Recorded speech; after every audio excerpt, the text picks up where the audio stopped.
కొంచేపు యష్మిత్ తప్పంటాడు, కొంచేపు కావ్య తప్పంటాడు, కొంచేపు నిఖిల్‌ది తప్పంటాడు అని చెప్పి ఒక కామెంట్ అయితే వచ్చింది. నేనెక్కడ ఎవరిది తప్పనలే. అసలు కావ్య గారి గురించి ఎప్పుడూ తప్పుగా మాట్లాడలేదు. అదే ఒక్క వీడియో మీరు చూపించినా నేను వీడియోలు ఇంక చేయను.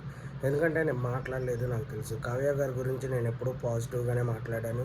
అవును, నేను కావ్య గారి గురించి పాజిటివ్‌గానే మాట్లాడాను. నిఖిల్ గురించి నెగెటివ్‌గా మాట్లాడాను. అది ఎక్కడ మాట్లాడాను, ఏ టైంలో మాట్లాడాను, నన్ను కావాలని కొంతమంది వాంటెడ్‌గా కామెంట్‌ల్లో ఇష్టం వచ్చినట్టు మాట్లాడుతుంటే నాకది నచ్చకపోవడంతో నేను కామెంట్లు చేసిన వాళ్ళ టాపిక్ తీసుకొని నేను కూడా మీ హీరో, అదే మీరు అభిమానించే వ్యక్తి ఇలాంటి వ్యక్తి, మీరు కూడా అందుకే ఇలా ఉన్నారు అని మాట్లాడాను తప్పితే ఎప్పుడు పర్సనల్‌గా అయితే మాట్లాడలే. కానీ కామెంట్ పెట్టే ప్రతి ఒక్కడు చాలా పర్సనల్‌గా నాకైతే కామెంట్లు పెడతాం. మాటలు కూడా చాలా వల్గర్‌గా మాట్లాడతాం. ఇలా చాలామంది చేశారు. అయినా సరే నేను ఎవరిని ఎప్పుడూ పర్సనల్‌గా అయితే మాట్లాడలేదు.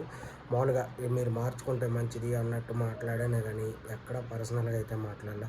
అలాగే కావ్య గారి గురించి నేను ఎక్కడైనా నెగెటివ్‌గా మాట్లాడినట్టు మీరు ఒక్క వీడియో ప్రూఫ్ గనక చూపిస్తే నేను ఇంకా అసలు ఎవ్వరి గురించి వీడియోలు చేయను.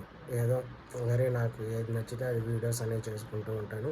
కావ్య గారి గురించి గానీ, నిఖిల్ గురించి గానీ అసలు వీడియో అనే చేయను. నేనెక్కడ కావ్య గారి గురించి ఒక్కటైనా నేను నెగెటివ్‌గా